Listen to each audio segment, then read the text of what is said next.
ஓம் ஸ்ரீ பிரித்யங்கரா தேவியே போற்றி போற்றி. நல்லதே நினைப்போம், நல்லதே நடக்கும். சக்தி பிரித்யங்கரா குழந்தைகளுக்கு இந்த தாயின் ஆசீர்வாதம் என்றுமே முழுமையாக கிடைக்கட்டும். உன்னுடைய இல்லத்தை ஆட்டி படைத்து கொண்டிருக்கின்ற ஒரு தீய சக்தியை இன்றோடு உன் இல்லத்தை விட்டு வெளியேற்ற நான் வந்திருக்கின்றேன்.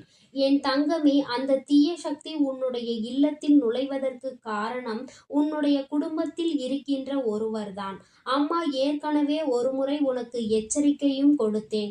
என் தங்கமே, நல்ல சக்திகள் இல்லத்தில் இருக்க வேண்டும் என்றால், தீய சக்திகள் அங்கே தங்கியிருக்க முடியாதபடி செய்ய வேண்டும் என்றால், இல்லத்தில் இருப்பவர்களின் எல்லோருடைய மனநிலையிலும் கெட்ட எண்ணங்கள் இருக்கக்கூடாது என்று. என் தங்கமே, என்னையே உள்ளே வரவிடாமல் உன்னுடைய இல்லத்தில் இருக்கின்ற சிலரது மனநிலை செய்தது. அப்படி இவர்கள் என்னதான் செய்து கொண்டிருக்கின்றார்கள் என்று அம்மா உனக்கு இன்று சொல்லிவிட வேண்டும் என்றுதான் வந்திருக்கின்றேன்.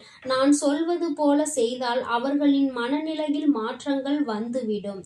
அது மட்டும் அல்லாமல் உன்னுடைய வாழ்க்கையில் நடந்தது என்ன நடக்கப் போகின்றது, உன்னுடைய இல்லத்தில் அடுத்தது என்ன நடக்கும் என்றும் உன் அம்மா நான் உனக்கு தெளிவாக சொல்லி விடுகின்றேன். என் தங்கமே, பொதுவாகவே குடும்பம் ஒற்றுமையாக இருந்தால் மட்டும்தான் தெய்வ சக்தி அங்கே நிலை பெற்று நின்று கொண்டிருக்கும். நாம் என்ன செய்தாலும் இங்கு யாராலும் நம்மை எதுவும் செய்துவிட முடியாது என்று அவர்கள் நினைக்கின்றார்கள். என் தங்கமே, அப்படிப்பட்ட அந்த தீய சக்தி இன்று உன் இல்லத்தில் நடந்து கொண்டிருக்கின்ற விஷயங்கள் ஒவ்வொன்றையும் நீயே கண்கூடாக கண்டுகொண்டுதான் இருக்கின்றாய். அதிலும் செவ்வாய்க்கிழமை வெள்ளிக்கிழமை என்றவுடன் அவர்களினுடைய ஆட்டம் அதிகரித்து விடுகிறது. அவைகள் நல்ல சக்தியை உள்ளே வரவிடாமல் முழுமையான ஆட்டத்தை அங்கே வெளிப்படுத்தி கொண்டு உன்னுடைய குடும்பத்தில் அத்தனை பிரச்சனைகளையும் ஒரு சேர ஏற்படுத்தி கொண்டிருக்கின்றது. இதனால் உன்னுடைய வாழ்க்கையே எப்பொழுதும் கேள்விக்குறியாக நிற்கின்றது. யாருக்கும் எந்த விதமான கெடுதலும் நினைக்காத உனக்கு வாழ்க்கையில் இத்தனை கெடுதல்களை செய்து கொடுத்து கொண்டிருக்கின்றது என்றால் அதற்கு காரணம் நீயல்ல, உன்னுடைய குடும்பத்தில் இருக்கின்ற இன்னொருவர்தான். என் தங்கமே, அவர்களினுடைய மனநிலையில் எண்ணங்கள் தூய்மையாக இல்லை. யாரை பார்த்தாலும் பேசுகின்ற வார்த்தைகள் மிகவும் கடுமையாக இருக்கின்றது. அடுத்தவர்களின் மனதை காயப்படுத்துகின்ற வழியில்தான் எளிதாக பேசுகின்றார்கள். அது மட்டும் அல்லாமல் சுற்றி என்ன நடந்தாலுமே அதில் அவர்களுக்கும் ஒரு பங்கு இருக்கின்றது. அதில் ஏற்படும் தீமையான விஷயங்களுக்கு இவர்கள் அங்கே அதிக பங்களிப்பை கொடுக்கின்றார்கள். என்னாலும் சுற்றி உள்ள உறவுகளோடு சண்டைகள் சச்சரவுகள் என்றே அவர்கள் நேரத்தை போக்கிக் கொண்டிருக்கின்றார்கள். மனதில் நிம்மதி இல்லாத ஒரு வாழ்க்கையை தான் அவர்கள் வாழ்ந்து கொண்டிருக்கின்றார்கள். ஆனால் அந்த நிம்மதி அவர்களுக்கு வர வேண்டும் என்பது அவர்கள் கையில் மட்டும் தானே இருக்கின்றது. ஆனால் அதை உணராமல் இவர்கள் மற்றவர்களுக்கு கெடுதல் செய்கிறோம் என்று நினைத்து கொண்டு தன்னுடைய வாழ்க்கையை அழித்து கொண்டு இருக்கிறார்கள் என்பதை உணராமல் இருந்து கொண்டிருக்கின்றார்கள். என் தங்கமே, இனிமேலாவது இவர்களுக்கு நல்ல பாடத்தினை நீ புகட்ட வேண்டும். அதை நீதான் செய்ய முடியும். ஏனென்றால் இது நாள் வரையிலும் யாருக்கும் எந்த விதமான கெடுதலும் நினைக்காத என் பிள்ளை அல்லவா நீ. யார் வாழ்க்கையிலும் எந்த அழிவையும் ஏற்படுத்த கூடாது என்று என் குழந்தை நீ நினைக்கின்றாய். உனக்கு யார் எத்தனை கெடுதல் செய்தாலும் அதை பொறுத்து கொண்டு யாருக்கும் எந்த கெடுதலும் செய்யக்கூடாது என்று மனதார நினைக்கின்ற என் பிள்ளை அல்லவா நீ. நீ நினைத்தால் நிச்சயமாக ஒருவரினுடைய மனநிலையில் பல மாற்றங்களை கொண்டு வர முடியும். உன்னால் அது இயலும் என்பதால் தான் அம்மா உன்னிடத்தில் இத்தனை நேரமும் இந்த விஷயத்தை பற்றி பேசிக் கொண்டிருக்கின்றேன். மங்களகரமான நாட்களில் கூட தெய்வம் உள்ளே வர நினைக்கும் பொழுது அதை தடுத்து நிறுத்த நினைக்கின்றார்கள் என்றால் அதை நீ சரி செய்ய வேண்டும் அல்லவா. உன்னுடைய இல்லத்தில் நிம்மதி என்னாலும் இருக்க வேண்டும் அல்லவா. என் தங்கமே, நீ நினைக்கலாம், அம்மா நம் குடும்பத்தில் உள்ளவர்களையே குறை சொல்கிறாளே என்று. என் தங்கமே, ஒரு நொடி சிந்தித்து பார். வெள்ளிக்கிழமை விடிந்திருக்கிறது. இன்று காலையில் உன்னுடைய இல்லத்தில் யாருமே கெட்ட வார்த்தைகளை பேசவில்லையா? யாருமே தேவையில்லாத மாற்றங்களை பற்றி பேசவில்லையா என்று ஒருமுறை சிந்தித்துப் பார். என் தங்கமே, இல்லத்திற்குள் தெய்வத்தினுடைய ஆட்டம் இருக்கும் பொழுது, தெய்வத்தினை அங்கே தங்க வைக்க நினைக்கும் பொழுது, நாம் தேவையில்லாத எண்ணங்களை மனதில் வைத்துக்கொண்டு இருப்போமானால் அது நமக்கு எதிராக திரும்பும் என்பதை மறந்துவிடாதே. என் தங்கமே, அப்படிதான் இன்று நீ நல்ல மனதோடு இருந்தாலும் அவர்கள் பேசிய வார்த்தைகள் உன்னுடைய இல்லத்திற்குள் தீய சக்தியை அனுமதிக்க தொடங்கிவிட்டது. ஆனால் என் குழந்தையே, இப்பொழுது மட்டும் அல்ல, இது எப்பொழுதுமே தொடரக்கூடாது.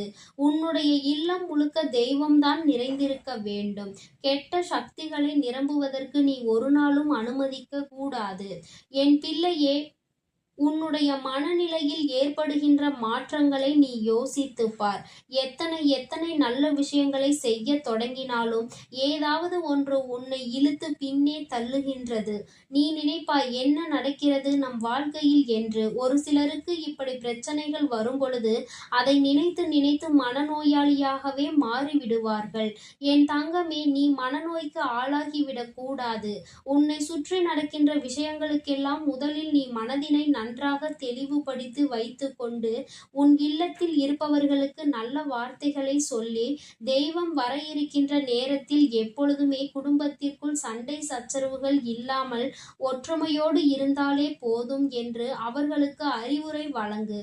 என் குழந்தை, நீ நினைக்கின்றாய் அல்லவா, நீ தெய்வம்தானே. ஒரு நொடியில் உன்னால் செய்ய முடிந்த இந்த விஷயத்தை என்னை செய்ய சொல்கின்றாயே. என்னால் முடிந்திருந்தால் நான் என்றோ இதை செய்திருக்க மாட்டேனா?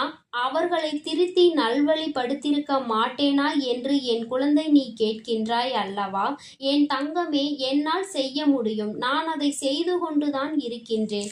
ஆனால் உன்னால் ஒரு விஷயம் முடியும்.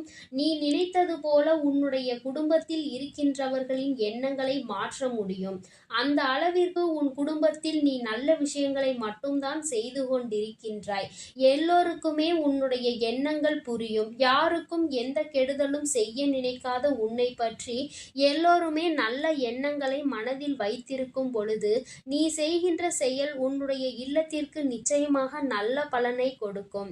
எதிரிகளின் ஆட்டம் அதிகரிக்க தொடங்கி இருக்கின்றது. இது போன்ற செயல்பாடுகளினால் அவர்கள் உன்னுடைய குடும்பத்தை எளிதாக அழித்துவிட வாய்ப்பு இருக்கிறது.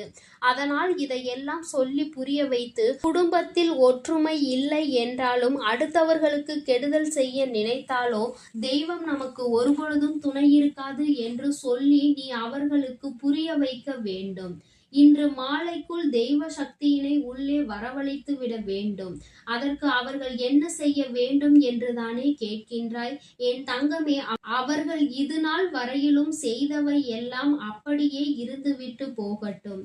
இனி எந்த தவறுகளையும் செய்ய மாட்டேன் என்று மனதார நினைத்து கொண்டு தெய்வத்தின் முன்னால் கையெடுத்து வணங்கச் சொல். அது ஒன்றே போதும். என் தங்கமே, அவர்களின் கைகளால் அருகில் இருக்கின்ற அம்மன் கோயிலுக்கு குங்குமத்தை வாங்கி தானமாக கொடுக்கச் சொல். என் தங்கமே, இதையெல்லாம் செய்யும் பொழுது அவர்கள் செய்த பாவங்கள் எல்லாம் கழிந்து போகும். அது மட்டும் அல்லாமல் அவர்கள் வாழ்க்கையில் நல்லது நடக்கும். அப்படியானால் குடும்பத்திற்கும் நல்லது நடக்க தொடங்கிவிடும் அல்லவா? இங்கிருக்கின்ற தீய சக்திகள் எல்லாம் வெளியேற தொடங்கும். இதற்கு முன்பாக முதலில் நம்பிக்கையோடு எல்லாவற்றையும் செய்ய வேண்டும். மன நம்பிக்கையோடு யார் செய்கின்றார்களோ அவர்களின் வாழ்க்கையில் நல்லது மட்டுமே நடக்கும் என்பதில் எந்த ஒரு மாற்று கருத்தும் கிடையாது. வராகி, என்னுடைய குழந்தையான நீ நிச்சயமாக தெய்வத்தினுடைய அருளையும் முழுமையாக பெற்றிருக்க வேண்டும். மற்ற தெய்வங்களும் உன்னை ஆசீர்வதிக்க வேண்டும். என் தங்கமே, உள்ளே நுழையும் பொழுதே இது கெட்ட சக்திகள் நிறைந்திருக்கிறது. இங்கே கெட்ட சக்திகளை நல்ல சக்திகள் வருவதற்கு முன்பாகவே உள்ளே விட்டுவிட்டார்கள் என்று நினைத்துதான் தெய்வம் வெளியேறும். அதனால் இது போன்ற காரியங்களுக்கு ஒரு நாளும் இடம் கொடுக்காதே. யாருக்கும் எந்த துரோகமும் ஒரு நாளும் செய்து விடாதே. தெரிந்தோ தெரியாமலோ என் பிள்ளை செய்த தவறுகள் ஏதேனும் இருக்குமானால் தெய்வம் தெய்வத்திடம் நின்று நீயும் முறையிட்டால் தெய்வம் உனக்கு அற்புதமான மன்னிப்பினை வழங்கும் என்பதை நீ புரிந்துகொள். என் தங்கமே, இனிமேலாவது நீ எப்பொழுதும் இந்த வாழ்க்கையின் மீது நம்பிக்கை வைத்து உன்னோடு உன் இல்லத்தில் இருக்கின்ற உறவுகளை சரியான பாதையில் வழிநடத்தி நல்லதை மட்டுமே அடைய வேண்டும் என்றுதான் உன் அம்மா நானும் ஆசைப்படுகின்றேன். மங்கள வெள்ளியில் என் குழந்தையே, நீ தெய்வங்களுக்கு தீபம் இட்டு இன்று நல்லபடியாக அவர்களின் அருளையும் அன்பையும் பெற்றுக்கொள்ள வேண்டும். நீ நினைத்ததை விடவும் உன்னுடைய குடும்ப சூழ்நிலைகள் நல்லபடியாக மாறும். மாற்றத்தை காணும் பொழுது நீ நிச்சயமாக எனக்கு நன்றி சொல்வாய். யாரும் எதையும் செய்ய முடியாத அளவிற்கு அம்மா உனக்கு பாதுகாப்பு வளையத்தை உருவாக்கி விடுவேன். என் தங்கமே, கெடுதல் என்பது வாழ்க்கையை அழிக்கும் என்பதை புரிந்து கொண்டு எல்லோருமே மற்றவர்களோடு அன்பாக பழக வேண்டும் என்பதில் உறுதியாக இரு. என் செல்ல குழந்தைக்கு இந்த வராகி அம்மாவினுடைய ஆசீர்வாதங்கள் எப்பொழுதும் முழுமையாக இருக்கும். என் தங்கமே, அதனால் நீ எதற்காகவும் கலங்காதே, எதை நினைத்தும் வருந்தாதே. நீ நல்லதையே நினைத்தால் உன் வாழ்வில் எல்லாம் உனக்கு நல்லதாக மட்டுமே நடக்கும். என் அன்பு குழந்தைக்கு இந்த சக்தி பிரித்யங்கராவின் அன்பும் ஆசீர்வாதமும் முழுவதுமாக கிடைக்கும். ஓம் ஸ்ரீ பிரித்யங்கரா தேவியே போற்றி போற்றி. ஓம் ஸ்ரீ பிரித்யங்கரா தேவியே போற்றி போற்றி.